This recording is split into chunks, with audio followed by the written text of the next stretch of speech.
Good morning, everyone, and welcome to our Feed the Soul virtual summit. I hope you are all doing well this morning. My name is Miriam Glaze. I am the founder of Athlete Soul. I will be your host this morning for the next 2 hours. We hear from 8 to 10 Pacific time. I am going to pass it on to Ford Dyke, who is going to be starting this webinar this morning pretty quickly. But before that, I'll give you just a little bit of information on the summit and all of the event that we are going to be hosting in the next 2 days. So first of all, my name is Miriam Glaze. Like I said, I'm a former athlete in the sport of synchronized swimming. I competed in the Olympic Games for 2 different countries. I worked in marketing and sponsorship for over 10 years for a hotel company before coming back to the sport industry. I worked in high performance management in the sport industry for the British Olympic team before London 2012. And I was the CEO of USA Synchronized Swimming for the last 5 years before I started Athlete Soul. So here's a little bit of context about myself and the organization. So this morning, we're going to be talking about athlete wellness, and this virtual summit is divided into 5 different parts. So athlete wellness is our first part. We will then follow up with career development and then impact of retirement. We have 2 sessions on impact of retirement, and then we will be talking with a panel of former athletes and get their perspective on athletic retirement. The session today, like I said, is 8 to 10. All of the sessions are being recorded and will be shared with you after the event. And if you would like to ask questions during any of the presentation, please do so in the Q&A box. I will record all the questions and ask them to our guest at the end of the presentation. We actually going to go through presentation with Ford first, and he will be talking about mindfulness. We're then going to be talking about athlete centered coaching with Lydia Carter. Finally, we have a new guest today. Andrea Fuentes is a national team coach for an Olympic team here in the US. She will be talking about athlete wellness from a coaching perspective. And then we will end with AJ, who will give his take from the agent side. And then after that, we'll take questions for 30 minutes from all of you guys. So I'm going to stop sharing my screen and pass it on to Ford Dyke. Ford is a Team USA athlete in team handball. He's also a professor at Auburn University. And he's going to be talking to you guys about mindfulness. I'm actually really excited about this morning. We have some really fantastic speakers, and I can't wait to get started. So I'm going to pass it on straight away to Ford, and we get started with some mindfulness. All right, here you go. Can you hear us? You're on mute. Ford? Yes, I can hear you guys. And you're able to see my screen, correct, Miriam? Absolutely. Perfect. Well, thank you, Miriam, and everyone at Athlete Soul for hosting the Feed the Soul virtual summit. I always look forward to presenting mindfulness-based performance and health optimization. As Miriam mentioned, I'm an assistant clinical professor here at Auburn University, and I teach a series of 16-week courses, facilitate invited seminars, workshops, and also live virtual instruction. And all of these platforms are centered around the primary platform of mindfulness-based performance and health optimization. So the platform itself consists of an integrative approach to optimal performance, health, and well-being. And today's session is going to be a condensed version in order to highlight some of the key concepts.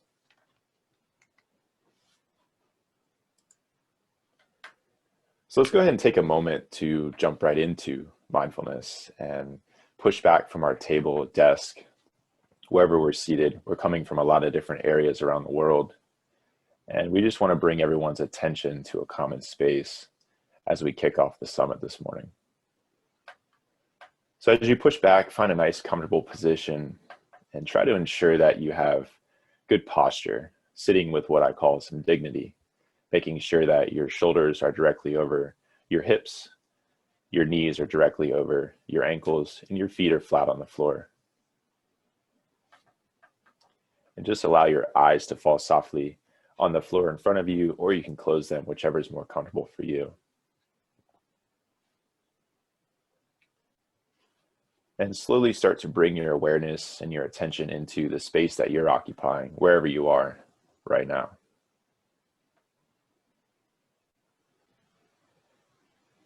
And start to notice the sounds. If your eyes are open, perhaps look around gently. Get a good sense of what your environment feels like physically. And slowly draw that awareness into your own personal space, especially that of your body. Bringing your awareness to the physical vessel, just quickly scanning your body, seeing how you feel. You may notice some tightness or discomfort. You may feel relaxed and calm. Regardless of what you're noticing, just try to become the observer without any type of judgment or reactivity to it. And slowly bring your awareness down into your breath. Without changing the breath, just simply notice where the breath is. Whether it's long or short, fast or slow, shallow or deep.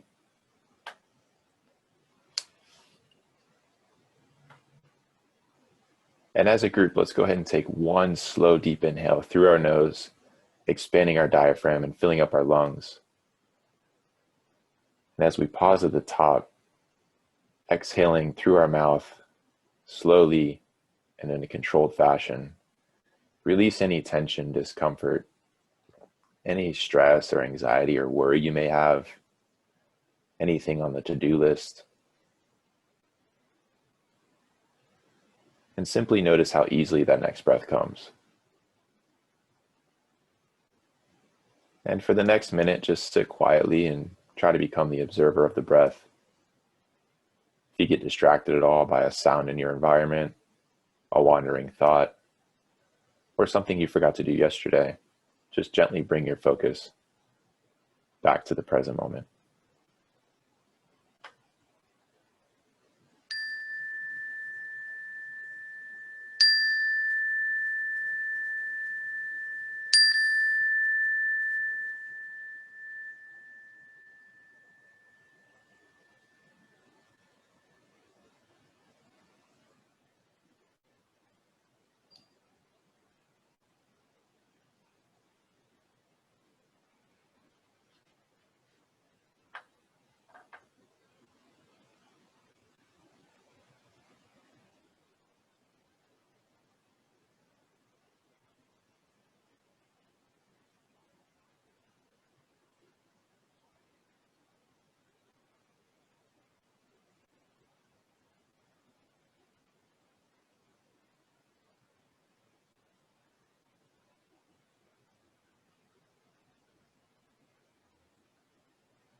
Go ahead and welcome some movement back into your body by gently wiggling your fingers and your toes, rolling your wrists and your ankles, and just allowing yourself to come back to our space.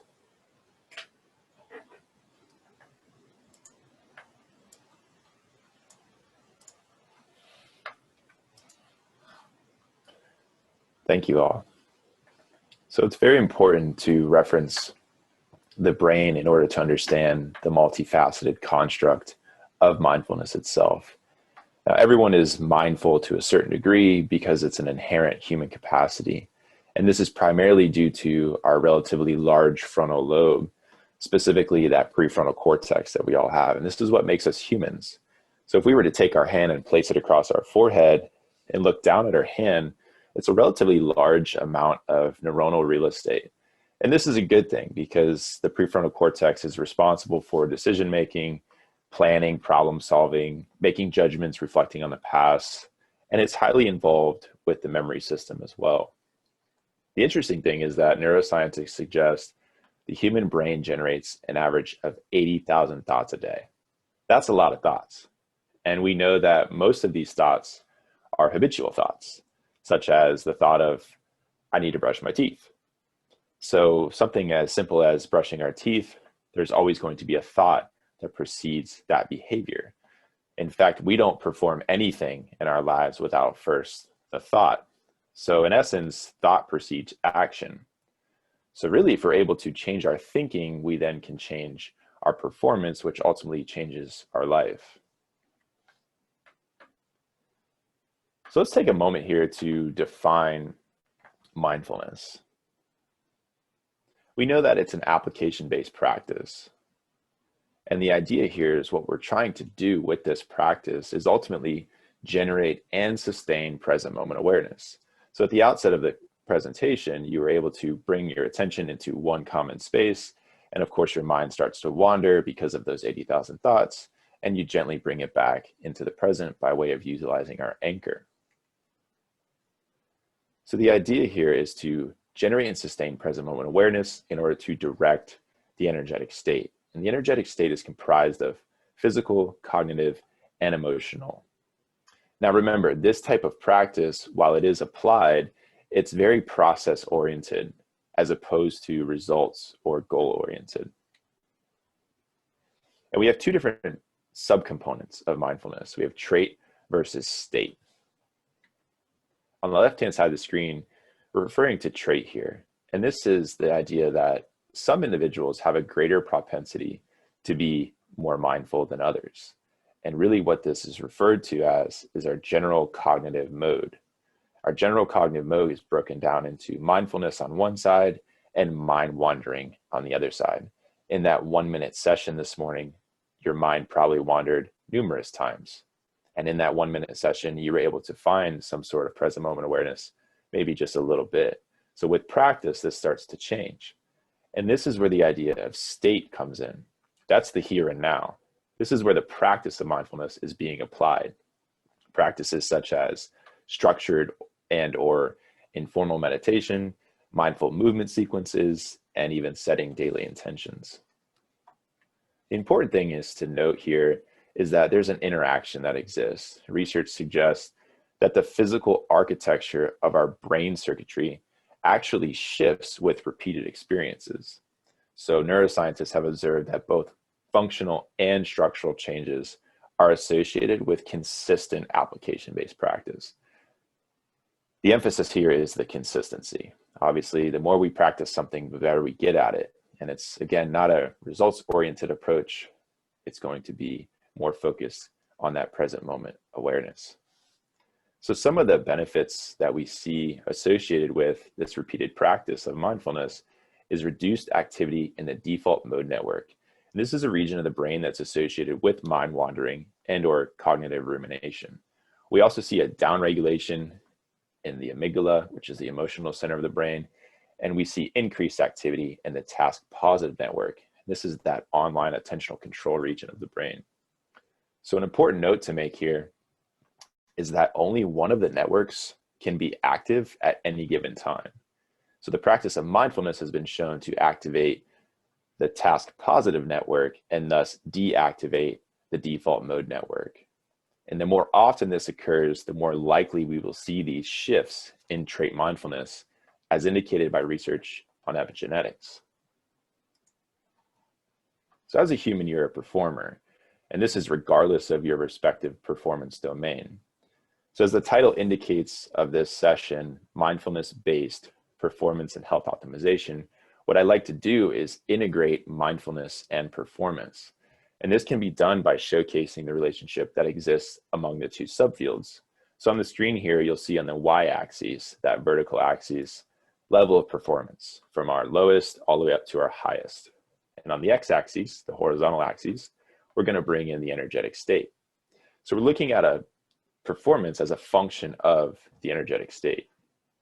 And more often than not, when you show individuals this particular relationship, they think it's a positive relationship that exists, such that as our energetic state is increasing, as is our performance. But you have to be careful with this assumption. Other individuals report the opposite. They will say, as our energetic state increases too far, our performance actually drops. But both of these assumptions are simply incorrect. And if we're to combine them both together, really what we see here is an inverted U. And this area under the curve is referred to as our ideal performance state. And this is also known as flow or flow state. And this is akin to being in the moment, practicing that present moment awareness.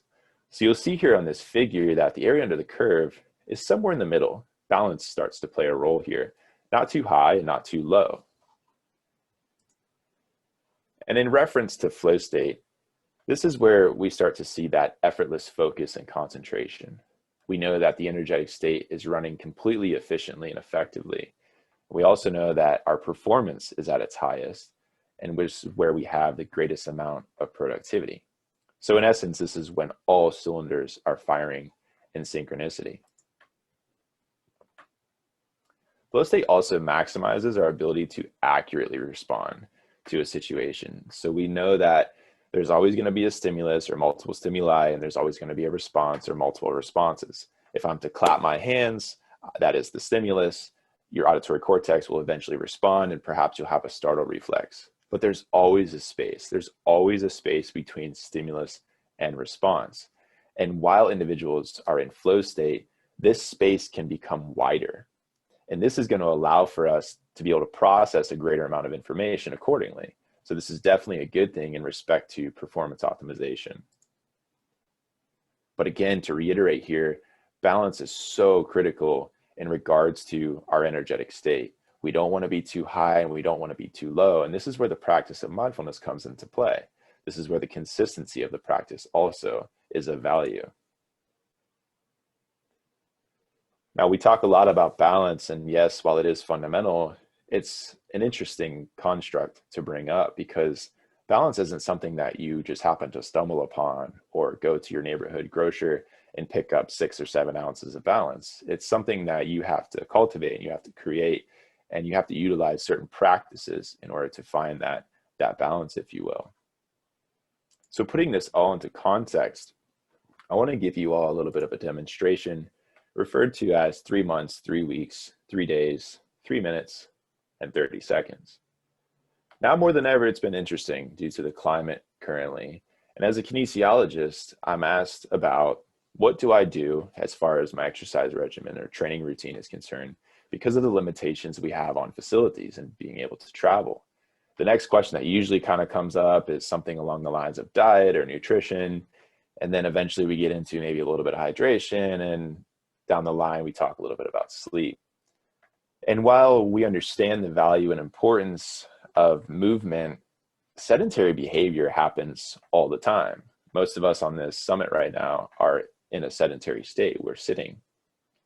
So it's quite interesting that people approach me as a kinesiologist and ask, what should my exercise regimen be? When in actuality, you can spend 3 months being sedentary. You probably won't feel too great and your low back will probably be a little stiff, but you'll make it out of that once you start to incorporate movement in your life. And as we move down in this contextual format, we get into 3 weeks and the idea of nutrition comes into play. Well, what should I be eating and what's the best diet and how do I go about shopping in the grocery store? Now, this is not a homework assignment and I don't recommend anyone try this, if you will, but you can survive 3 weeks without food. That's been pretty well documented across history. Of course, you'll be in full starvation. You'll need to seek medical attention, but you will make it out of that situation. As we move down this figure, we get into 3 days, and we're referring to dehydration. Our bodies can survive 3 days without water, not very long, and you'll probably need to seek medical attention for that as well with a saline intravenous IV, but again, you'll survive. But in as little as 3 minutes without your next inhale, you're going to be in trouble.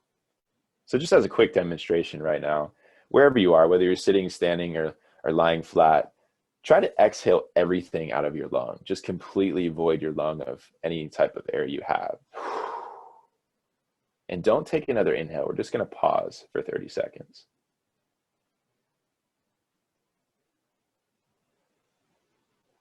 We're 5 seconds in.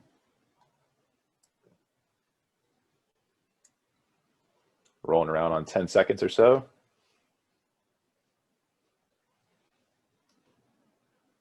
About to cross the halfway mark.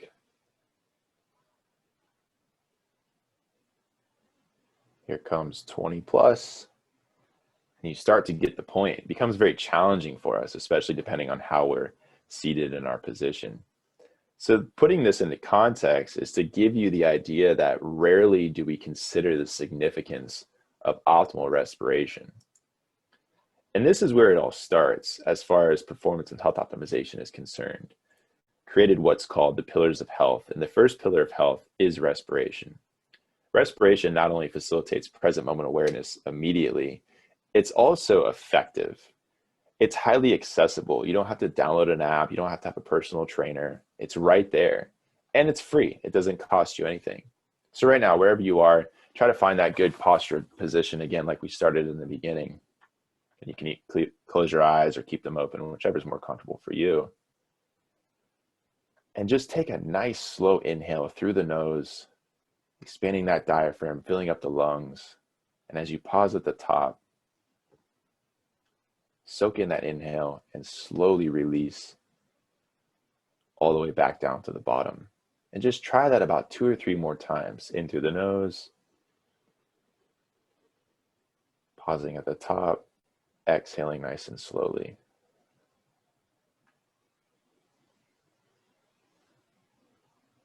So you start to see how quickly it brings your attention into the present moment. Deep, purposeful breathings in regard to the inhalation, the exhalation, these respiration cycles have some of the following benefits. And this is not an exhaustive list by any stretch of the imagination. We see that it reoxygenates our blood. It reallocates our blood as well, pulls our blood from lower extremities into where it needs it, into the central nervous system, the brain specifically. We also see that it helps with the detoxification of our cellular activity, which, to note, there are trillions of cells in our body. Ultimately here, the focus is present moment awareness. We have an opportunity approximately 23,000 times a day. That's a lot of opportunities to reset our central nervous system. So anytime our central nervous system gets out of balance and goes more into the sympathetic mode, we want to bring it back to parasympathetic mode, that rest and digest, that relaxed, calm state. So as we take that deep inhale, what we do is we stimulate the vagus nerve, which is one of the longest nerves in our bodies. And this stimulation promotes parasympathetic mode activation, which helps with our cognitive clarity, our calmness, our centeredness.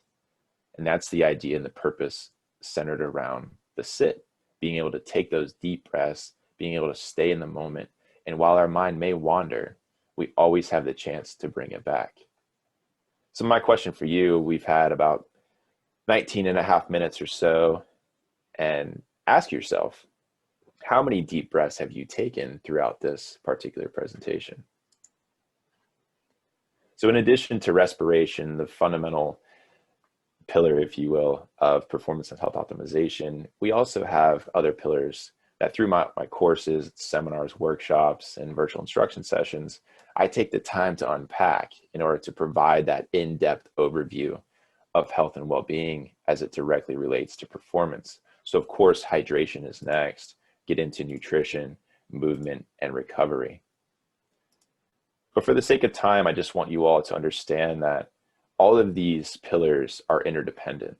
And the importance of synthesis here in order to cultivate our balance and achieve our flow is to understand that we are the ultimate observer of our own mind-body connection. No one else can do that for us. And to reiterate, mindfulness is that foundational component of achieving and cultivating balance. So thank you all for your attention. I will definitely be around Q&A and looking forward to the next presenter. Thank you for that. That was fabulous as always, and such a great way to actually start the summit this morning. I think we hear a lot about health and wellness and sort of as buzzword, but I really like your approach, giving us some scientific context and explaining to us, you know, what those words means and how you can implement them for performance. Thank you, the whole goal of this session is really to talk about and think about how we can influence coaching, athletes, performance, and think about sport in a different way with different approaches, more holistic, more global. And I think that what you presented definitely respond to that. So we're going to actually now move on to Legia Carter. She will be talking about athlete-centered coaching. So Legia, I will let you share your screen and introduce yourself to the audience. And I'll pass it on to you right now. All right. Thank you. Thank you, Miriam. So hi, everyone. Miriam, thank you for inviting me to speak today for the Feed the Soul Summit on athlete-centered coaching. Briefly, just a little bit about me. I'm an assistant professor at Long Island University, Brooklyn, and I'm also the Diversity Inclusion Division Head for the Association for Applied Sports Psychology. My research and work is really at the intersection of looking at gendered racism in sport, and all the various different ways that how do we really cultivate healthy spaces and experiences for athletes, looking at this through the lens of intersectionality, discriminatory practices, and really just best approaches for cultivating healthy sports settings. So prior to jumping into athlete-centered approaches, I wanted to start off today's conversation. And I like to start off conversations with just some kind of key terms. Again, my work and research really is around cultural competence, cultural humility, cultural sensitivity within sport. And as I go throughout this presentation, you're going to hear me use some phrases, and I want to make sure we're all on the same page. So first is cultural awareness. And cultural awareness is this cognitive process in which one has some degree of understanding of cultural issues and situations. Cultural awareness means that you see and understand a wide variety of cultural experiences. Now, cultural sensitivity in comparison is the ability to empathize with those experiences, the ability to express care and feel what someone else might be feeling.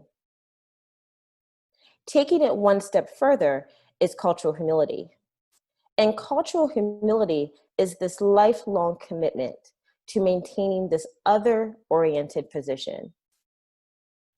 Really putting yourself in someone else's shoes, but also positioning, taking the stance of openness to other people's experiences. That requires just really daily self-reflection, decentering your ego, and being supportive of others' experiences. I think that cultural humility is probably the foundation of athlete-centered coaching, because in order to engage in this type of approach, you're really putting the athlete first.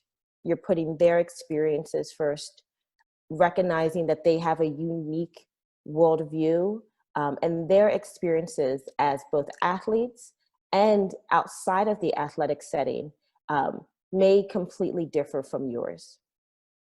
So by definition, athlete-centered coaching is this inclusive approach designed to include the needs of athletes.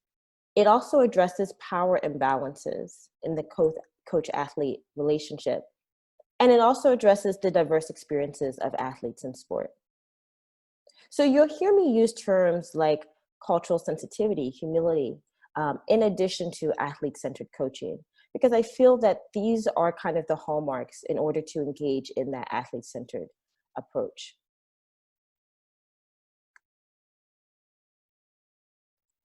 So prior to kind of jumping into some key strategies to athlete-centered coaching, I pulled this quote from Doc Rivers where he shares a bit of his journey to becoming a coach. He first starts off by saying, "Truth be told, I never thought I was going to be a coach. I thought I was going to only do TV." He shares a little bit more of his journey.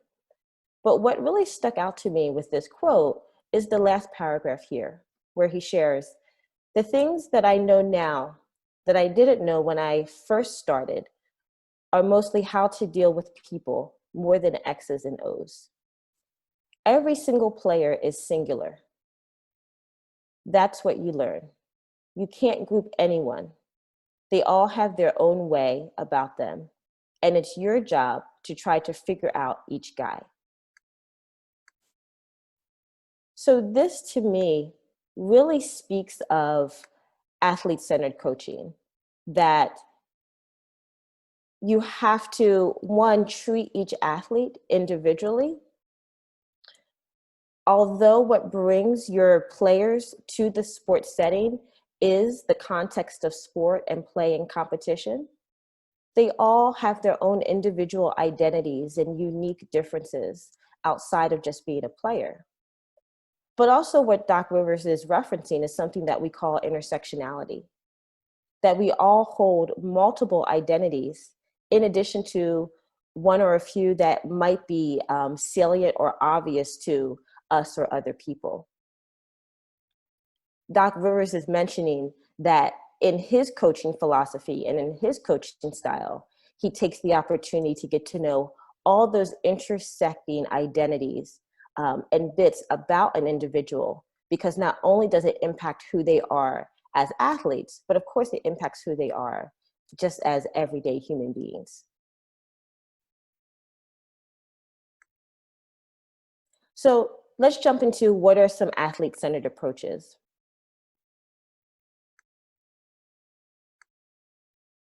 First, let's think about how we communicate expectations. When it comes to an athlete-centered approach, you want to first think about, how do you articulate your expectations to your athletes? How do you voice and share these expectations? Do you voice them in a way that is meeting the athletes at their level? Do you include athletes in your decision-making process? Do you allow athletes and coaching staff and others to understand your process when it comes to creating decisions? In addition to communicating expectations, what's your philosophy around team norms? Do you think about team norms? Do you think about the culture that's being established in your team? Is the culture that's established based off of your comfort or what you think is best? Or is it inclusive of what your team thinks is best and what would be healthy for both athletic performance and just general athletic team morale and team development?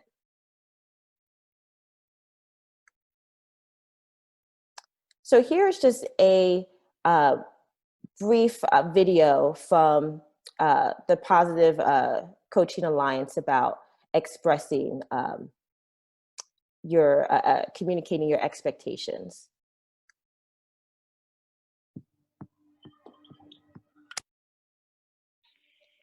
The most important thing that kids and people want from us is that we care about them as a person, and to teach them that you do not have your self-worth connected to your skill level in something. They're two separate issues. You're a beautiful human being, you're fantastic, and that's it, and that's all that matters. It doesn't matter if you're ranked, number 250,000 in the world or number.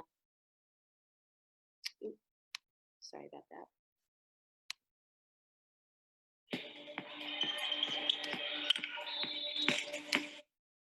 Beautiful human being, you're fantastic, and that's it, and that's all that matters. It doesn't matter if you're ranked, number 250,000 in the world or number one. It does not matter. Yes, there are expectations. Yes, there are great demands. But yes, we realize you're a human being. A lot of times what they need is love and just a positive reinforcement. This is something we all are in together as a family. Be positive about what they're doing out there. They will listen. I can get far more out of my players if I'm doing it with a smile on my face, with energy in my voice. I'm being clear in what I want from them, and I'm letting them know that I believe in them.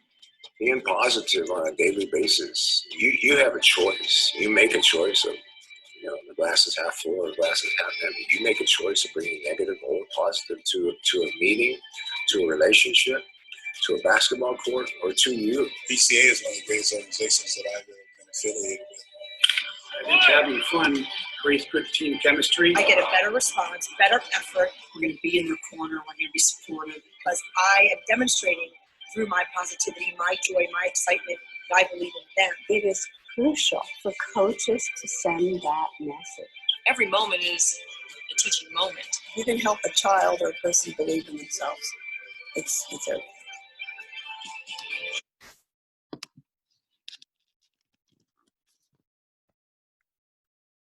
Okay, so now how do you set and follow those expectations? And one thing that I like about that video is often a conversation that I have with coaches and just leaders is that when we think about expectations and creating rules or norms within sport culture, this idea of discipline comes up.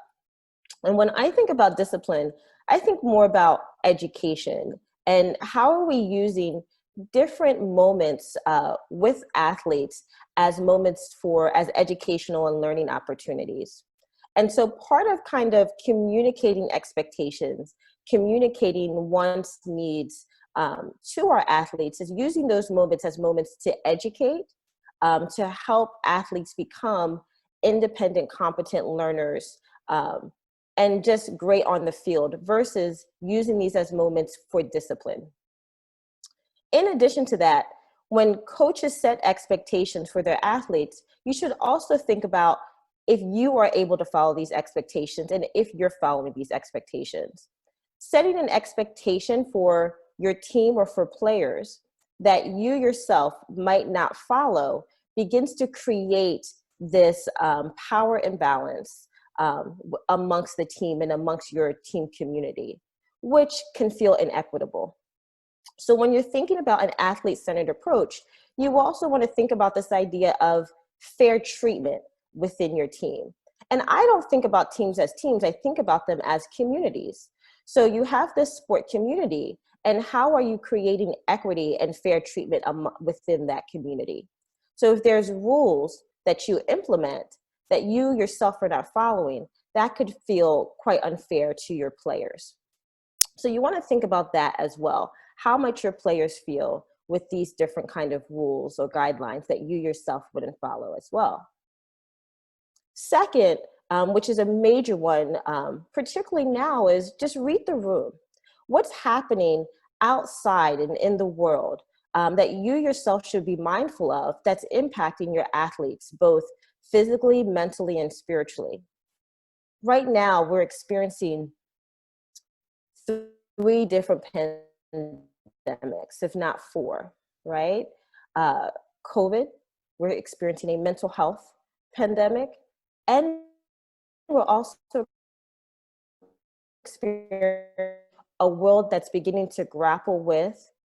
So as coaches and as sport administrators, you want to think about, we might have rules and expectations that we typically abide by on when we're not experiencing so much that's happening in the world. Maybe I need to read the room and say, you know what? It's okay if we don't have practice today. It's okay if I just allow my athletes the day off, or if I just talk to them, because they might need a different type of space to really help them process and just move through the day, because the world is a lot different right now. Also, when it comes to expectations, and an expectation for your team can be that our team norm is that we're just there for each other. It doesn't have to be about sport and performance all the time. It could just be about caring, being sensitive, and being aware of our needs.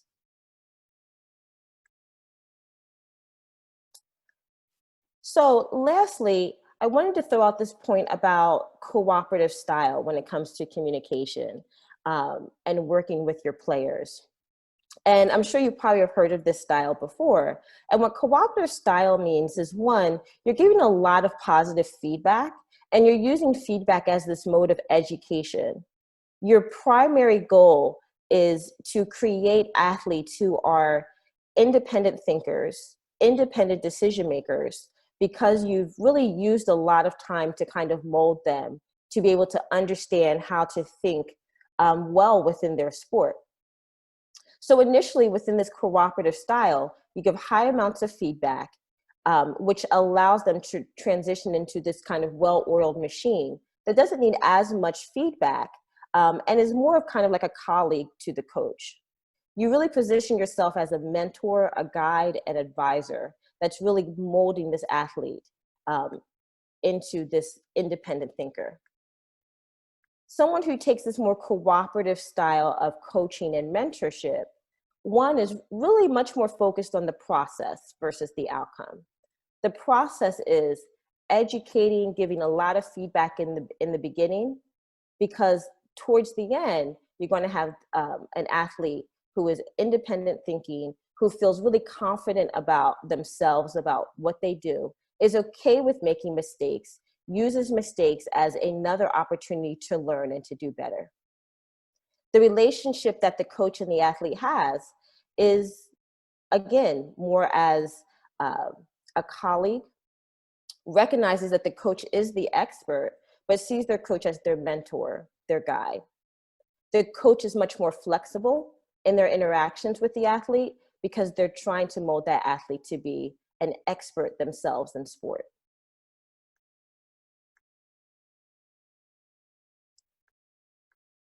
So I came up with a few questions that I just wanted to throw out to everyone, just for you to reflect on.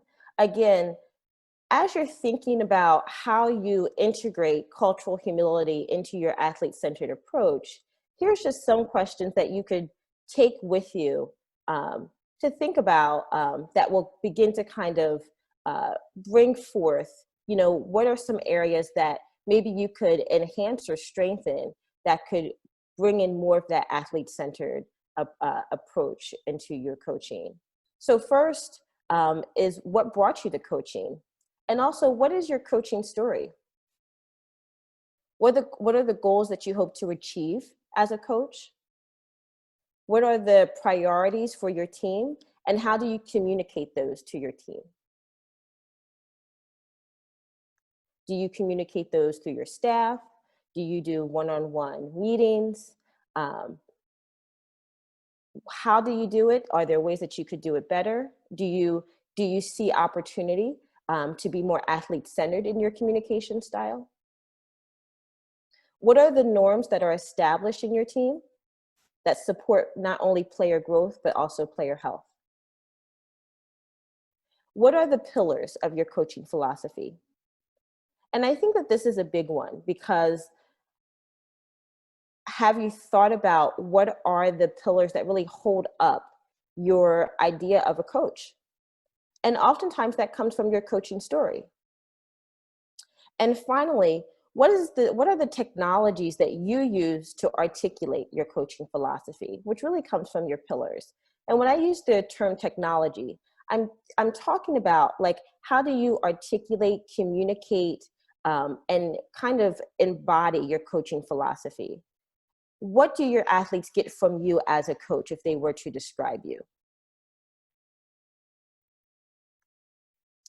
So to wrap up, here are just a few takeaways when it comes to athlete-centered coaching. First, athlete-centered coaches identify themselves as a mentor, a coach, and a teacher. They put themselves on their athlete's level. They are consistent. They seek to establish trust and respect through a natural give and take. They're okay with making mistakes. They set clear and realistic expectations, and they follow their own expectations. They acknowledge the importance and the power and balance of being that expert.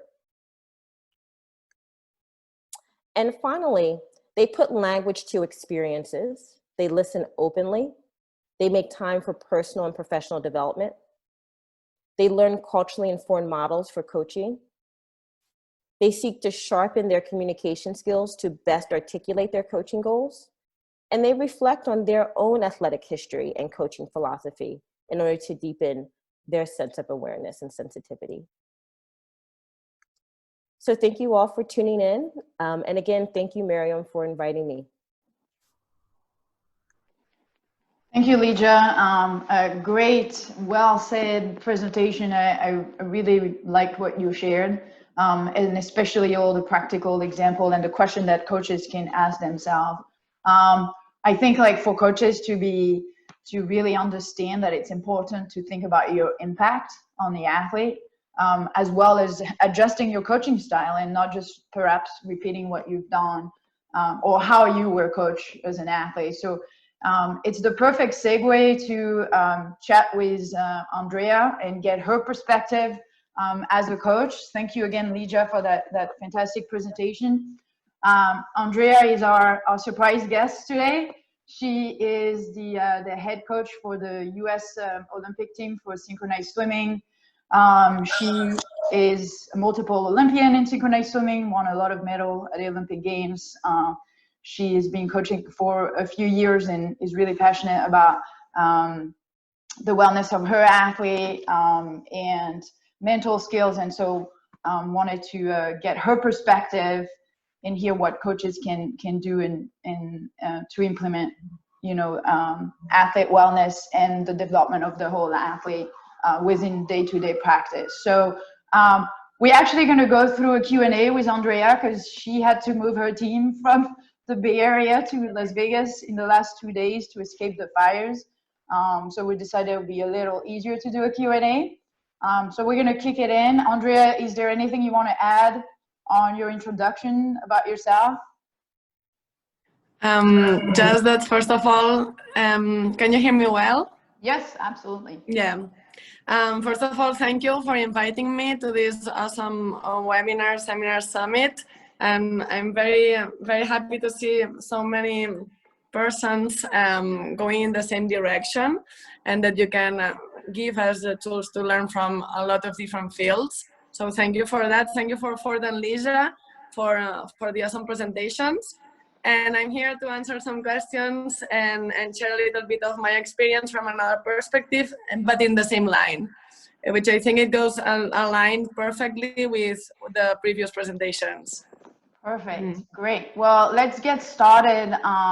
And a pretty simple question to start. I wanted to ask you simply, what do you think your role is as a coach, especially for an elite team?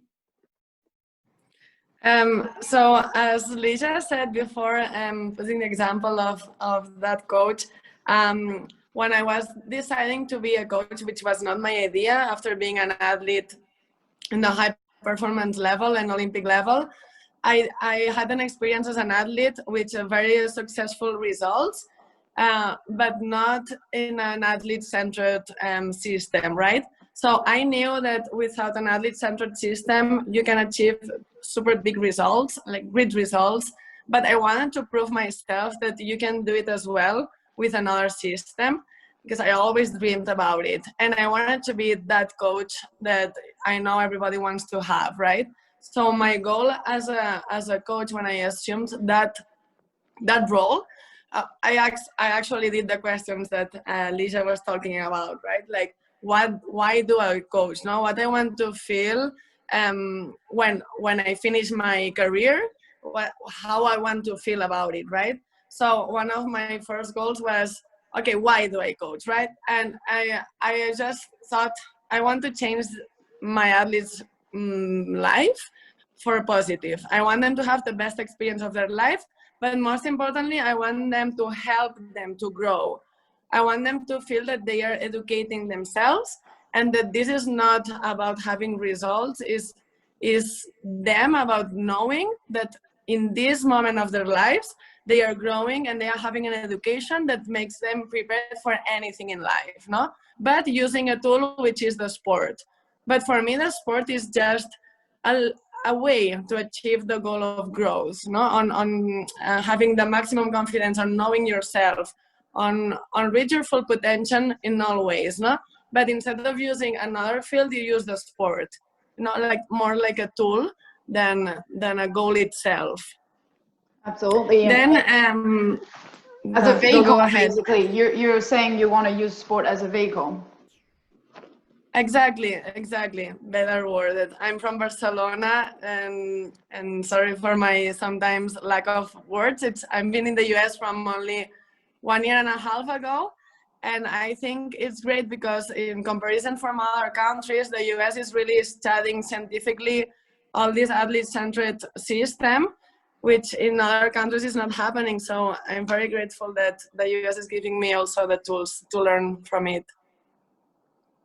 Do you have specific example or practical tools or ways that you implement at practice what it means to develop the whole athlete and pay attention to the individual outside of just the sport? Yes, for me, it's very important that my role is to make all the learning on the mental process that we're doing with mental coaches and also on personal experiences when we talk as a team and we do meetings where the only goal is to have a mental growth.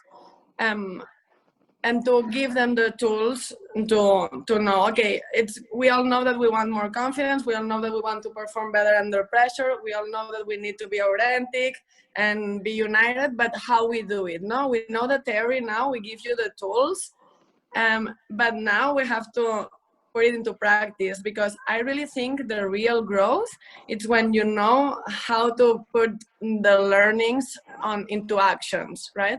Then it's when it's really getting in and being part of your DNA, right? So when we work with our mental coach, I always work with her on, okay, this week we're working the self-talk, for example, and it's good that Ford was talking about the 80,000 thoughts every day, no? And we're working a lot, for example, this week on the self-talk, right? Okay, all the athletes know that now we have a lot of words inside. They can be pushing you down, pushing you up. So, okay, how we put this into practice, no? And then I give always a space every day on working on this. I will not correct you if in our sport, for example, we need to synchronize the legs and do go higher or go faster. I will only focus on your self-talk, but I will give you some difficult moments for you to do it anyways, no? For example, my job in this week, for example, is I will create very difficult situations where you will struggle, and the only goal of these situations is not that you do the time I'm telling you, is that you talk to yourself how you want to be, no? And then this is the way that we are working on it, and it's having much better results than just talk about it, no? Because especially in this age, no, in the teenagers, I think they are used to listen in the school and everything, but they don't process it, they don't take it, they don't form it part of their DNA. And then I think my really job is like real job of me is like I will make it be part of you, no? So for me, this is where the growth goes. For example, also working on leadership. I give you a mission, this is the goal, this is what we have to achieve. It's usually a very difficult mission that seems almost impossible, but it's a mission. I call it team missions because it's more funny than this is just a goal. So I made it in a way that only if you're united as a team and you recognize the strengths of each one, you will accomplish the mission, no? And I can give you more precise examples if you want. For example, the other day I made them do one thing that is very hard for us. It's 1 minute in vertical, upside down without breathing, but with a high effort. So the heartbeat, it's very, very high. And it's almost, some of them thought that it was not possible to do, but I don't give them any tools to do it. They have to figure it out as a team by themselves. And I know some of them will not do it. Some of them it will be easy. So I tell them, you have to make them do it. It's your job to make her do it. So talk as a team, solve it as a team, help them as a team, because if they don't do it, you are not accomplishing the goal, no?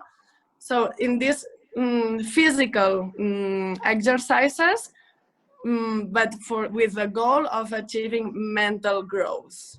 This is what I'm centering this year, and the results are much higher, and on performance and team unity and authenticity and knowing each person, on making them feel that they are being respected as unique personalities, so they know they are learning how to recognize their strengths to the service for the service to the team, which is one of my 4 pillars in my philosophy.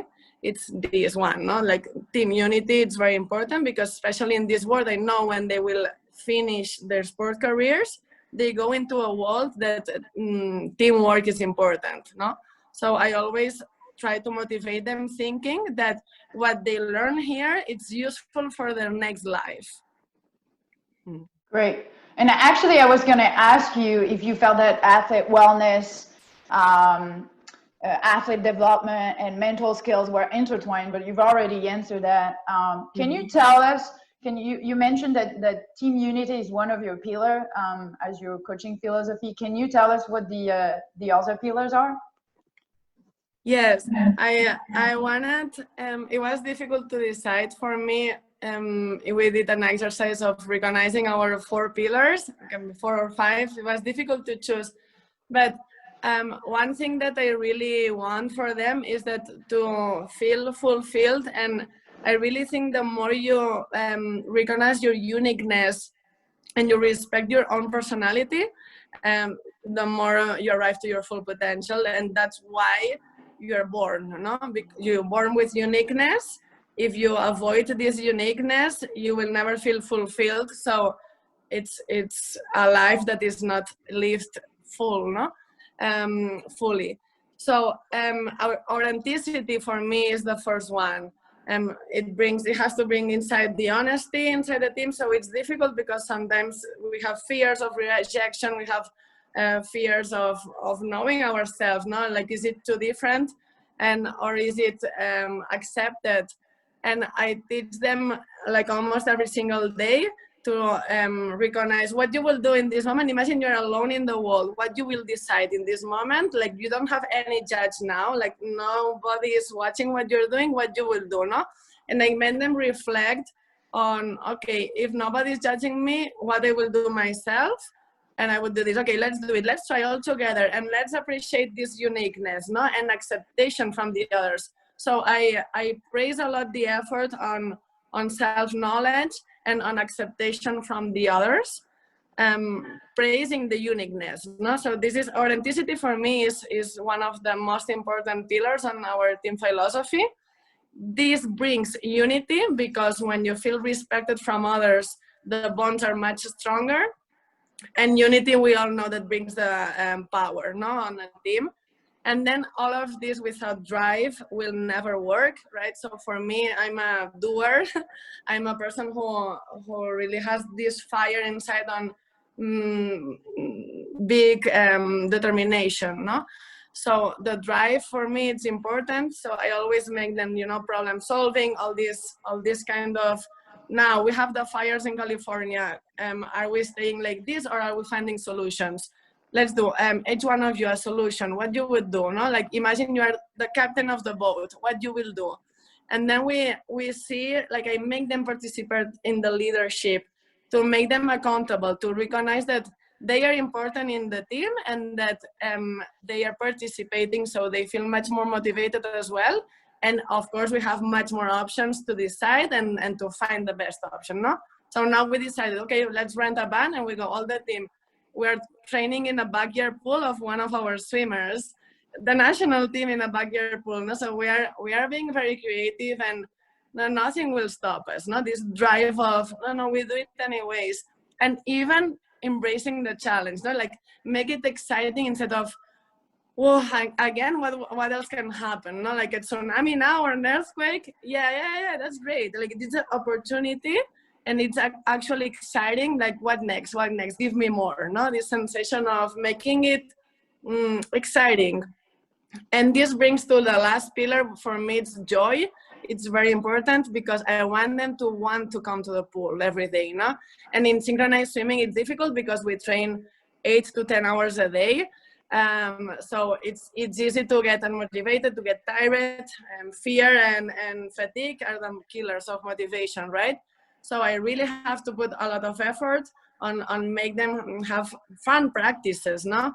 So it's not the same to do an exercise just repetition, or do the same competing against each other, make a game, be creative on how to achieve a thing, the missions that I'm doing. I think this brings joy to the practice, and it's fundamental for the longevity of the team. Otherwise, especially now, that the new generations, they have so many sports to choose. Why I would choose synchronized swimming if I have to just hold my breath and repeat, no? It has to be fun, it has to be engaging, and I want you to come to the pool, like I cannot wait to arrive, which is very difficult. But here, I think when the good coach comes, especially in our sport. Wow, that was fabulous, because you gave a lot of example that reflect on what Lydia was saying in her presentation. So I think that was fantastic, and I can see the link. You talked about uniqueness, and I'd like to know if you're also able to recognize the athlete's uniqueness, perhaps outside of their athletic performance, and especially in a sport where you train so many hours.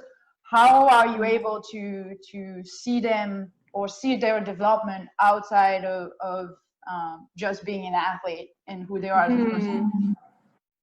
I think first of all, I insist, one thing that my coach had positively was like, it was, even if it was difficult, to compulsory for us to study, and to keep your mind curious and wanting to learn in other fields gives you much more tools for anything, And I really try to make my athletes know that the world is so big and has so rich in different fields.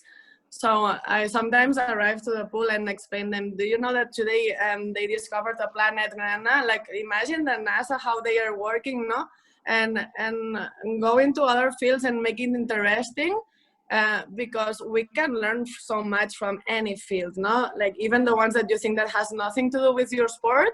It's like, like the holistic approach. It makes you this sensation of growth. And for an athlete to know that here you're in an environment that you're growing in all the fields, it's of course better for the team unity, because it lasts longer, like if you want to stay here, because I feel I'm learning in a lot of different fields, I always encourage it. And sometimes I make them see documentaries or exercises from completely different fields. So I encourage it. And I also try to find the strengths of each athlete outside of sport. Even if it looks silly sometimes. For example, there's one athlete, what her passion is fashion. And okay, it's her passion, right? And it's a strength. So why we don't put this quality to the service of the team? So you are taking care of our image, which is also important now with social media and everything, So she feels that she has something unique outside of the sport that can bring to the team something positive. Or another one, it's like the scientific one, And okay, Lindy's her name. We are falling in this lift. Put into practice your physical knowledge. Why? Where is the strength? Where is the support? Where is that? Like, let's do an exercise of physics right now, and solve the problem. And then she puts other knowledge into practice, And everything, any field of the world can be useful. So they feel their uniqueness outside of sports into practice in the team. And I think this is great, and we are learning, all of us, including me, a lot from them, Yeah, and I was going to follow up with a question on performance, because it's fabulous to hear, and it's contagious to hear your enthusiasm and your drive and the passion that you have, and really refreshing to hear the different pillar that you have to your coaching style. I'm curious on the impact on performance, and if you've seen a positive impact so far in this short amount of time you've been working with this group. Yes, of course. At the beginning, I was, it's my first experience as a coach. So I'm actually an inexperienced coach, but I have my goals very clear. But at the beginning, it was not like this. I was more like only on repetition. Let's do it well. We don't have time. Let's do the job, and sometimes I was missing this drive, and so the motivation was killed at the beginning because it was too much. And sometimes I have a lot of grit, but you have to balance how is every athlete, not how you are only. You have to know what they can, where is their process, no? Because if you unbalance the evolution, it's not working. So it was the most difficult thing for me, was to know each athlete on their way, that they don't have my same thing, no? Like what Ligia was talking at the end. And one of the things I learned this year, which brought us to much better results, it's not the goal, but the results of the proof to yourself that you're going in the right direction. No? It's a tool again, no? And then now I'm losing the time for other coaches, but for me it's much faster evolution, because I'm losing. Yeah, I'm not losing. Sorry, I'm investing. For me, for others will be lose the time on building this philosophy, no? and this character. And I'm super trusting this process, even if the results will not come fast. I don't mind, because this is the way I want to coach, no? And this is what I trust it will bring the long-term evolution. Or for example, mindfulness, no? What Ford was teaching. The other day we did, okay, every week I have a difficult challenge, and I made them sit for 1 hour without moving anything, just focusing on the breath, which I know it's very difficult, not even moving anything, a single bone. And here we're working on equanimity on the brain, not the self-talk on, okay, it's very difficult, but here you have to maintain yourself in balance. This is the only goal. It's not deal with the pain of not moving, which is painful. It's to maintain your brain in balance, no? And yes, we spent one whole hour on this, but the energy that was after this hour was the highest I ever saw in the team, no? Like I never saw it after 1 hour sitting. The energy, they were like on fire, training, the best practice ever. And I thought to myself, sometimes you have to waste, lose, invest this time on do different things, and experience with your own tools what can happen. Sometimes it's not useful, sometimes it's more useful than you thought. Like the process. Absolutely. Trust the process and focus on your philosophy and keep it going. Andrea, thank you. I'm sure we'll have plenty of questions for you in the Q&A. I'm going to welcome AJ and pass it over to him. We're going to hear his perspective on the athlete wellness from an agent perspective, and how you can help athletes develop outside of sport. So AJ, welcome. Thank you for joining us. Yes, thank you for having me. Can you give us a little bit of background of what you're doing and where you're coming from, and then Sure. and then you can start with your presentation. Sure. Yeah. As far as me goes, I don't have the most typical path towards being a sports agent, and I think that's to my benefit. I started my career in the world of media and advertising. Back in 2009, started my first business along with my brother Gary called VaynerMedia. And VaynerMedia was really focused on working with corporate brands like General Electric, Pepsi, Campbell Soup, etc., to enable them to use social media, things like Twitter and Facebook at the time, and then all the platforms that emerged since, for the purpose of business. So started that. In addition to that, also had my hands in the world of venture capital and Silicon Valley. Very fortunate enough to count myself as an early investor in platforms like Uber, Venmo, Coinbase, Lambda School, a few others. And so did those two things simultaneously for the first 7 years of my career. And then in 2015, 2016, I decided to step away from that. I took a little bit of time off, and I wanted to find something that, as far as a career goes, I could sink my teeth into it. And I wanted to ensure that it was an industry that I wanted to participate in for 20, 30 years. I really wanted to be my next and longest journey. And so after a lot of reflecting, I landed on the idea of athlete representation, started Vayner Sports about 4 years ago, a little more than 4 years ago. and spent the first 3.5, 4 years primarily focused on football, and have recently branched out and added baseball, gaming, and MMA as additional verticals. So we're now a 4-sport agency. We have about 20 team members at Vayner Sports. And my role, I'm co-CEO of the holding company. I'm CEO of the football division. And I'm probably the one individual that has their hands the most, apart from maybe Mike Nelligan, our head of marketing and sales, across all 4 categories. So I've had a crash course. We have 35 football clients, about 20 in the MMA space, 10 plus in baseball, and one singular client, Boga, the Fortnite world champion. And so I've really had an accelerated crash course in terms of the agent-athlete relationship, and have learned a lot over the last 4 years and have really enjoyed it. So that's quick background on me. At a high level for the purpose of what this is in terms of this event, I'll dive into the athlete-agent relationship a bit.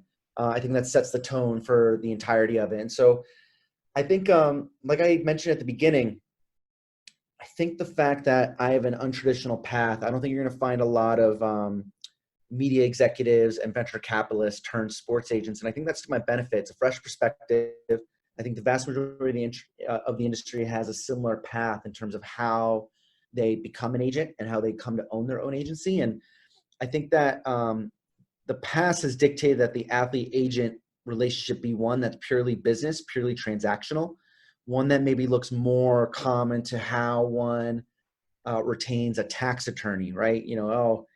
I'll just talk to them for a few hours a year in April, and that'll be our relationship. And I really took it from the perspective of an agent-athlete relationship should be a partnership. And I think the unique thing that we really grab onto is that we very much take it beyond the field, beyond the octagon, beyond the court, in the sense that we not only handle the sport-related contract advisory portion of their business like many agents do, but we also provide the off-the-field aspects in terms of brand building, marketing, PR, content creation, et cetera, et cetera. And then the really differentiated offering, and it's going to take us time to walk the walk, and we've started it, is our mindset is when you hire Vayner Sports, you're hiring us for the duration of your playing career, but we also want to have that relationship for your post-career. So I'm proud that we have a few athletes that are no longer playing the game that I still speak to frequently. I still look for ways to help them, and we still keep a friendship. And I think that's important. I found that over the last few years, I've had many conversations with retired athletes that don't have that same relationship with their agent or agency. And so I take pride in that. And I think that mindset allows us to have the opportunity to help shape the athlete's career beyond the actual, call it narrow focus of the contract. And so I very much believe that an agent, if they have the right background and the right ability and the right desire, can play a large role in helping an individual athlete, a human, do well and succeed. And so that's my general mindset. Miriam, I don't know if you want me to shape it a certain way, or should I just keep kind of riffing on some of the things that you and I discussed prior to this? Yeah, I think if you can keep going, that would be fantastic. We definitely want to hear how you can have this global approach on the athlete. And I think we've heard from Andrea from the coach perspective. I'm also curious on how your position is perceived, if in any way different by the coaches, compared perhaps to other agents, and how you have a global approach for in dealing with the athletes. Okay. Yeah. So in regards to that, I think at least within the sports that I'm involved with, I think that there is a different role for the agent versus the coach. I think at the end of the day, the coach is somebody that, when it comes to the actual craft of that sport, has the highest level of respect. I'm not going in there and pretending that I can help a corner or a quarterback or a wide receiver or ours get better at their actual function on the field. I'm not saying that I can help a fighter do a better job of taking punches, finding the right time to counterattack, executing submissions. So I think there is a pretty good differentiation there. I think where maybe there's some overlap though with agent and coach is the aspect outside of the tactics and the tactical and the actual sport of shaping mindset, shaping goals and aspirations, shaping their approach to life, because that in turn is their approach to their sport and their job. And so I think that's where the overlap is. But no, I think there is a pretty big differentiation, at least in the sports that I'm in, where, and you know, some agents, to their credit, some agents played the game and may have a higher level to offer in terms of guidance when it comes to the actual performance. But you know, I am self-aware enough to understand that even though I'm an ardent fan and I fancy myself to be intelligent, I don't know what it's like to put the helmet on Sundays. I don't know what it's like to get in the octagon, etc. So I think that's probably the biggest difference between the two. I think one area where maybe there's also some overlap is that I think especially over the last 5 to 10 years, there has been a dramatic increase in the understanding of performance when it comes to a mental aspect of it, right? I think you go back 10, 20, 30 years ago, nobody really talked about the mental aspect of performance or the ability to train your mental performance. And so that's something where I'm sure coaches, and then we're also taking the approach of introducing our guys to mental performance trainers and to practices. You know, for example, client of mine, Darnay Holmes, so rookie for the New York Giants this year on the defensive side of the ball. He just did an interview, and I was reading through the interview, and you know, if you read that interview, you just know that that same interview is not being had 20, 30 years ago, maybe even 10 years ago, right? He talks about how part of his routine, he does one of two things in the morning. He either reads 2 Bible verses, and if he doesn't do that, and sometimes he does both, but in either separately or in addition, he does a 15 to 20 minute guided meditation. That's crucial. Another thing he talks about is a routine that he has in terms of just focusing on his breath. I believe the number was he takes 17 breaths to start his day just to get himself grounded and in a strong place. And then the final piece of it, he talks about in his college career, how he became an avid chess player and how he has a chess coach. And so I think if you look at that, you know, Darnay is somebody that was a 5-star football prospect coming out of high school. But over the last 4 years, he's really harnessed in on, okay, in order for me to reach my lofty aspirations and ambitions, I need to layer on a mental component that mirrors the physical component, and things like breathing, guided meditation, the Bible, and chess. Those are all very mental performance-related aspects that, when combined with his physical abilities, enable him to succeed. Yeah, and I think you're totally right. Like, we've seen athletes being so curious, Yes. trying to learn from other field, and Andrea touched on that as well, learning from chess or whatever the field is, and bringing that into their sport so that it can be their differentiator. I love that. I think what's interesting from your career and your position is that you come with a fresh eye and with not the technical background that perhaps other agents have. And I think for the athletes, that's really interesting, because you're someone that can give them that neutral perspective that they perhaps they can't have from someone else, but also allow to have some sort of a better balance of power, perhaps, when it comes to their relationship, either with their team or their coaches. So I think that's really interesting. You talked about helping athletes outside of or after their retirement. Can you tell us a little bit more about how does that take shape? Yeah, absolutely. So I think something that's important while the athlete is still active is the concept of exposure. I think it's important that you, as an athlete, utilize your skill set and the notoriety that comes with that and the respect that comes with that to learn about other industries. And so something that we really focus on is, because Vayner Sports, myself, my brother, our team, we have our hands in a lot of different things. We have relationships in a lot of different sectors.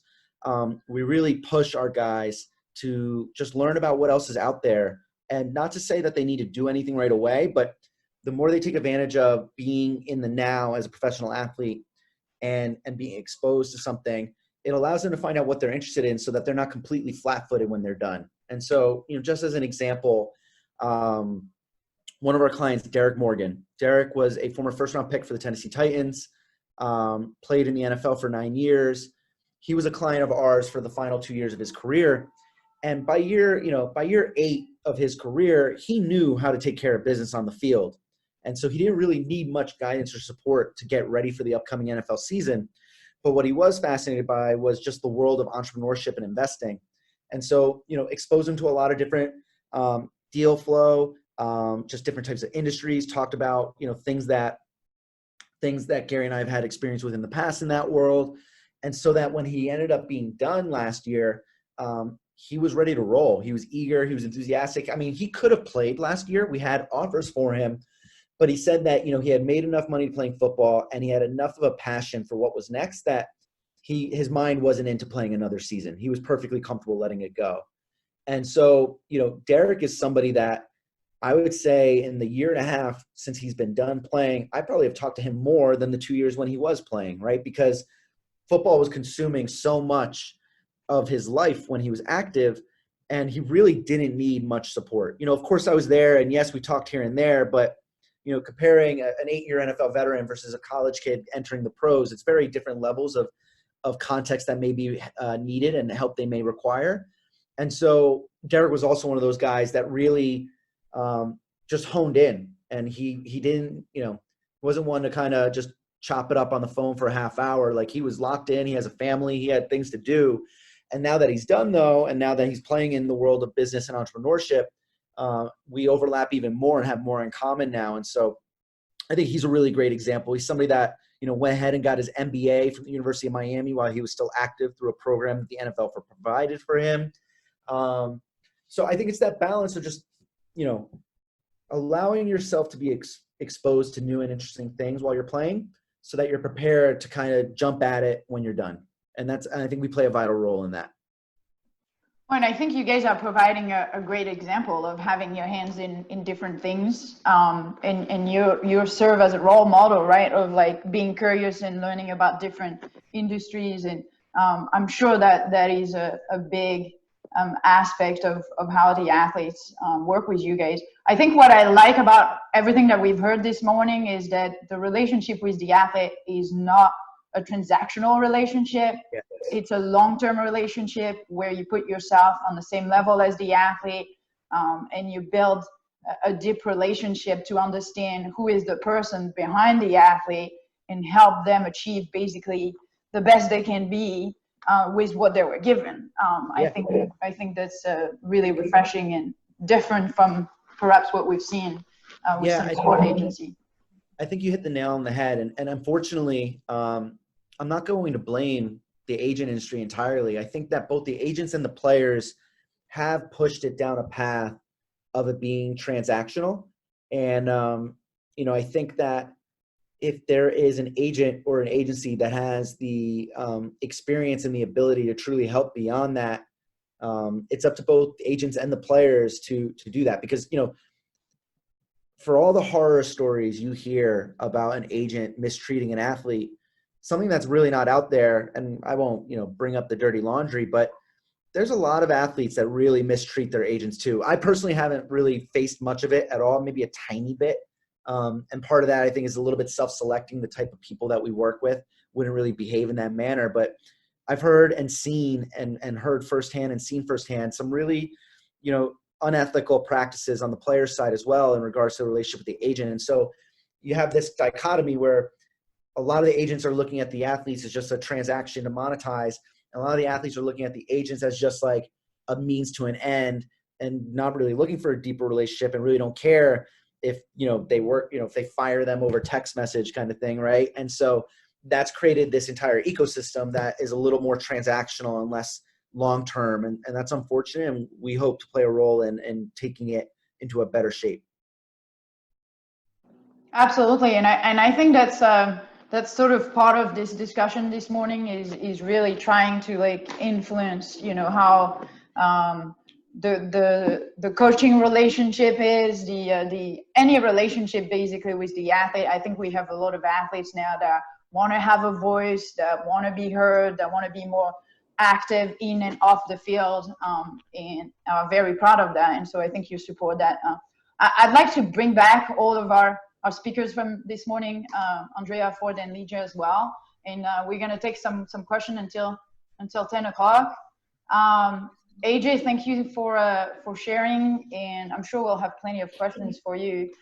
At this point, I'm going to ask all the participants to submit the question if they have any. I do have a question for Ford straight away if you want to get started. You talked about mindfulness, and I wanted to ask you if you have, and Andrea touched on that a little bit, but if you have example or metrics or data how practicing mindfulness has a positive impact on sport performance. Yeah, absolutely.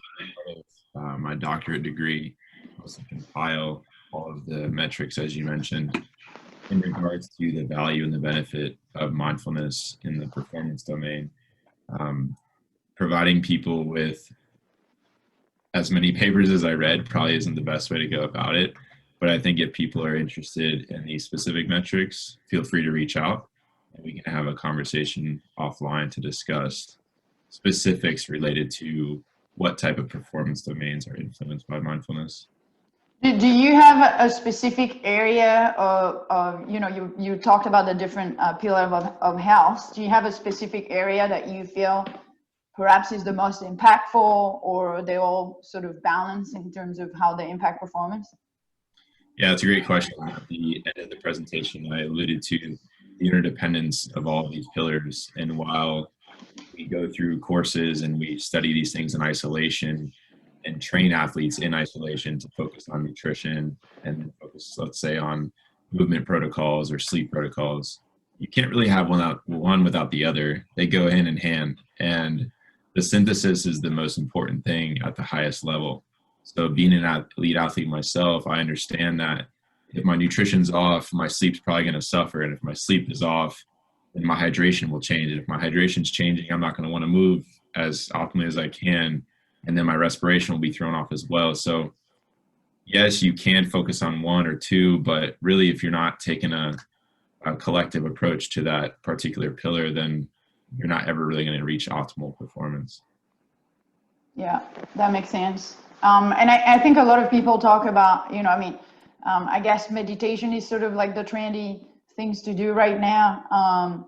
Do you feel that first, that's correct? And second of all, have you seen a lot of athletes implement that in their regular routine and seeing a difference in their mental skills, perhaps? Yeah, I don't know if it's correct or incorrect to answer your first question, but I think what's driving that are the elites of the elites. For example, LeBron James, Michael Phelps, Simone Biles have alluded to utilizing meditation or mindfulness as a way to increase their performance. So it's in mainstream media and it is a hot topic. But with that being said, just because it works for them, it may not work for you. So part of that practice, part of that cultivating your own space and taking that time in the morning, as AJ mentioned, one of his clients, learning how to breathe optimally and learning what that feels like, I think is so critical in understanding yourself, because as an athlete and even as a coach, any performer, this is the vehicle that we use to perform. So if you're not connected to that at the highest level, then you're really not going to ever reach optimal performance. It's like showing up with a race car that isn't tuned. There's no chance of even competing. So we know at the highest level that everyone's big, everyone's fast, everyone's strong. Unless you're in gymnastics, everyone's small, everyone's strong, everyone's fast, right? So there's there's relative sides to it as well. But what separates the elite from the really, really good is what's going on in between the ears, and having that ability to control their thoughts, which then ultimately controls their actions, is of utmost importance for optimal performance. Yeah, absolutely. And I think having this mental skill approach from a sort of an inclusive way that is not just concerned with your athletic performance, with other aspects of your life, is really important as well. Legia, there's a question for you on how do we encourage elite coaches to actually break away perhaps from the way they were coached and develop more of their own philosophy? I know you touched on the athlete-centered coaching philosophy, but you know, a lot of coaches will coach the way they were coached. Do you have recommendation on how we can encourage them to actually do things differently? Yeah, sure. I mean, the first bit of it is that it is a process to go from how you were socialized to be a coach and that particular area of comfort to kind of adopting new approaches that may seem to be in opposition to how you think coaching should be. So the first thing is that I would recommend not doing too much too soon with any of your coaches. If you want coaches to adopt new frameworks and new approaches, but little bits at a time. So that I would say number one. Two, really focusing on the process. And I think that first bringing coaches into what is their story. Like, who are you as a coach? How were you coached? And bringing that to their level of awareness of like, you coach because this is how you were coached. How did you feel in that particular coaching model? And how do you bring that into your particular philosophy now? Is this a philosophy that you 100% jive with? I think that many people don't go to kind of historically where they started in their own philosophy. They just kind of do, right? So like, and what I mean by that is like me as a professor, when I first started teaching, I didn't know what I was doing. I just did what I thought was a professor, and I modeled it from what I saw, right? Now, throughout the years, I began thinking about what is my teaching philosophy. And in realizing that, I recognized, maybe some of the things that I did actually isn't who I am. And beginning to read and talk with other people, mentors and peers about how I can adopt things that align more with who I am personally as well as professionally. So I say all that to say is asking coaches, if you feel that you want your coaches to adopt these approaches, first asking them, what was your starting point? Where did you adopt this coaching philosophy? Do you have a coaching philosophy? What do you want your athletes to know you as, right? There's something that a colleague always says to me whenever we're in meetings. She says, if we don't address anything else today, what is the one thing that we want to like make sure we discuss, right? And I would say that to a coach as well. Like, if there's nothing else that you want your athletes to know you for, what is it that you want them to know you for? Was it that you were a friend, that you cared, that you gave them a personal best, you helped them to a personal best? Like, what are these pillars? And in that starting point, I think you can begin to get coaches to think more that they are athlete-centered, but how are they articulating that to their players? Yeah, and I think it goes in line with the perspective that we talked about with all of you is being curious about what's out there, how other coaches are perhaps coaching, how they're coaching in other for other teams, other countries, just educating yourself and gaining some perspective, right, on your own experience, and creating then your very own path. Andrea, I want to reflect with you on this because you had a pretty directive coach yourself when you were an athlete. And so I'm curious if you have ideas on how she or how could her coaching style could have been influenced to be different. Have you ever thought about that? And second of all, what was the stimulus or the thing that make you reflect on the way you were coached and wanted to take a step that was different from that? I think for some coaches that are more away from this philosophy, the best carrot you can put them in front of them to follow, it's that they are centered in the results usually. So put them in front of them that this will be a good result at the end, because I think it's the way they will click on okay, maybe actually it's better for what I want, which is the results for now, and then from there they can discover a whole new world, no?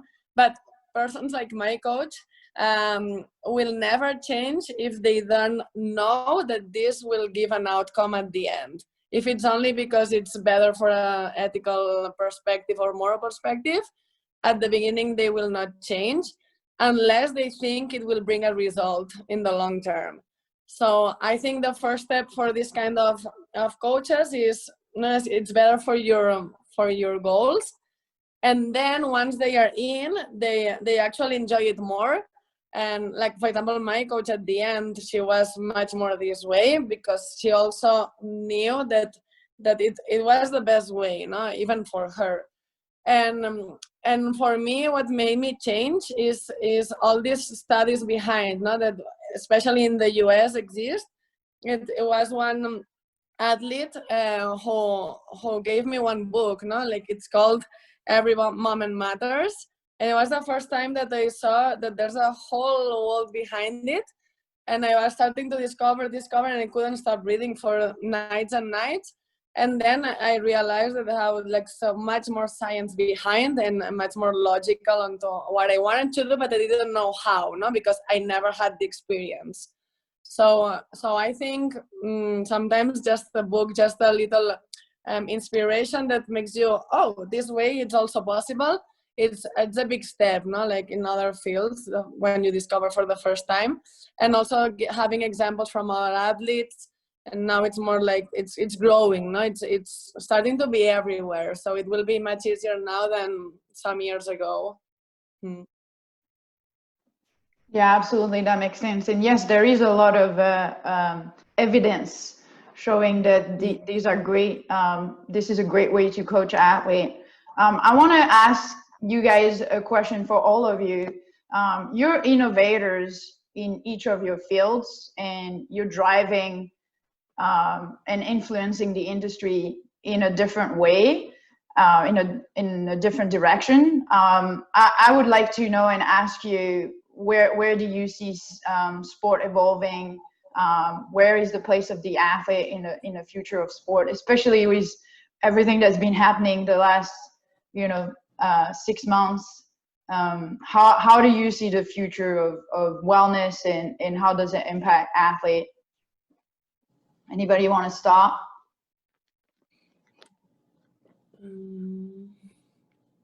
AJ, you're on mute. Muted. I'll go. So I'll take it from, as far as like the athlete goes. I think that we're in an age now, especially over the last 10 years, where it's now the modern athlete. And that modern athlete means that they're a human with thoughts and feelings. And I think that for too long in society, athletes, and in some ways they're still this way. And I think a lot of what we've seen even recently with current events, the NBA players, the Milwaukee Bucks, deciding not to step on the court yesterday and getting the games canceled. I think that our society has put athletes and not humanized them. And I think athletes are tired of it, and they're over it, and rightfully so. And so I think you've seen athletes become more mindful, more understanding of the power that they hold, and more willing to exercise that power. And so I'm just excited because I think a lot of what we've talked about today, feeds into that. Mental performance, mental health is very important in that regard. And, personally, as an agent, as somebody that's an advisor to athletes, I'm eager to support that shift and support pressing on. So I think, to answer your question, kind of the future for athletes is just bigger voice, more power in his or her hands. And I think more of a willingness to utilize that power for something they believe in.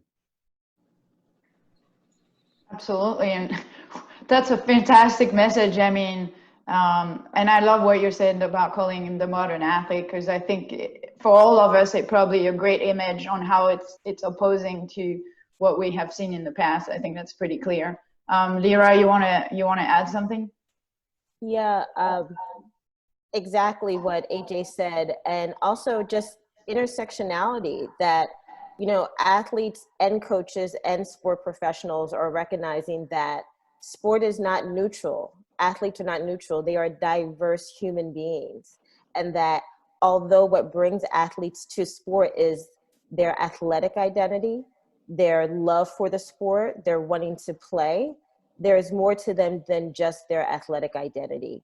And how sport is becoming a container to allow them to voice that, as AJ said, giving them, not giving them a platform, but allowing them to use their celebrity and sport platform to share the ways in which their identities are felt, exposed, triggered, whatever word you want to use, particularly during this climate. But then also saying, like with Michael Phelps, talking openly around his mental health issues, right? The NBA boycotting because of racial injustice. What we're seeing here is that they're not just athletes. They are Black and brown players. They are allies. They are individuals who are working through mental health issues. They are brothers, sisters, cousins of individuals who are survivors of, cancer or anything. There's linguistic diversity, geographic diversity.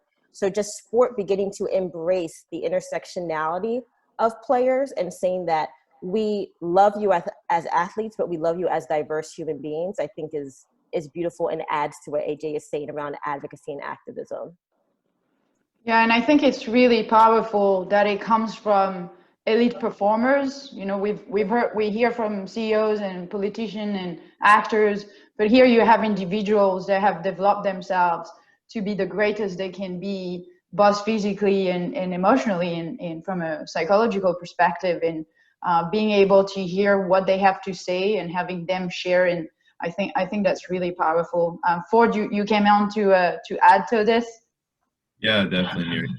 To bring in another layer and to echo the modern athlete with the modern coach, and understanding that the modern coach is now more educated, I think, than ever before. And it's critical. I was on a call just yesterday with a coach at the USA level, and he's at the Paralympic level, and discussed how valuable it is to have mental skills training. And yet so many of these coaches don't know where to go for this education. So platforms like Athletes Soul that offer this education to, of course, athletes, but also staff, administration, coaching up the chain, so it's a top-down approach, is very important for the development of the athlete. While we've discussed professional athletics and national team, Olympic level, there's a whole other side of college, high school, down middle school, elementary, youth development. So for these coaches to get on board with how important it is to be educated in more than just the X's and the O's, and understanding what's going on between the ears and the central cortex, is of great benefit for the longevity and the wellness and health associated with those athletes. Yeah, and the internet is really breaking the barriers for that, because before, you had to talk to other coaches or go into a course. Now it's really available anywhere, and you can really educate yourself. For me, it's really important. One of the part that we do at Athletes Soul is trying to encourage athletes to be better prepared for the transition. Our mission is really to help athletes as they're transitioning, but the best way to do that is really so that they're better prepared beforehand. They have developed their whole self, and they understand that their self-worth is not just linked to their performance. If they can have that before they actually retire, then they will be halfway there if they have a guide and a facilitator afterwards. So I think this discussion on athlete wellness, the modern athlete, the modern coach, is super important, and hopefully we can continue to influence people to come more towards that direction. We actually run out of questions. Do you guys have anything you want to add before we leave for this session? I have something, if you don't mind. Yeah. Yeah, I think for a lot of years, the athletes have been told to not put themselves into problems. No? Like, don't talk about religion, don't talk about politics, don't talk about anything personal. And this, as an athlete, you understand that your voice is not important, that you are only a body who performs.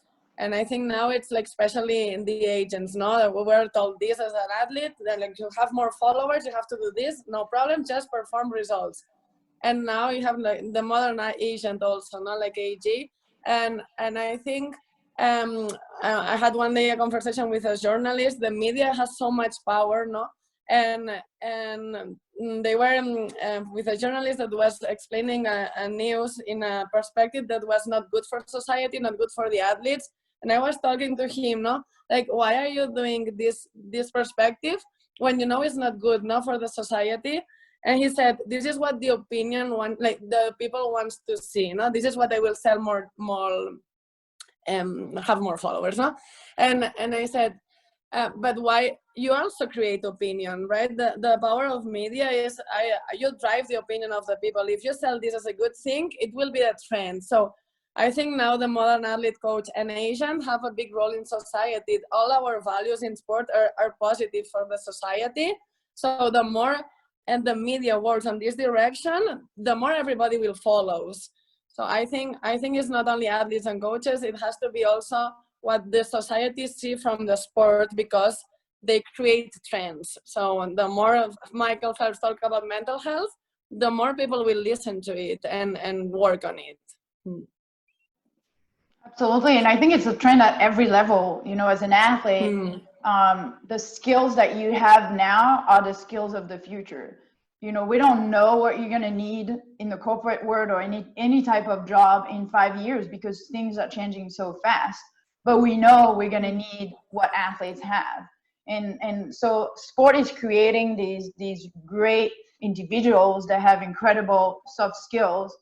They've developed, you know, earlier than everybody else in their life, and that they can transfer into other field. And I think it relates to everything that you guys have said and talked about. And I think it's a little bit underutilized now, but it's definitely changing and going in the right direction. And so using their voices, I think it's the future.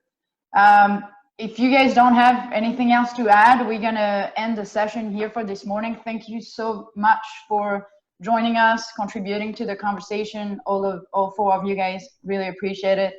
Thank you. Thank you. Thanks a lot. Thank you.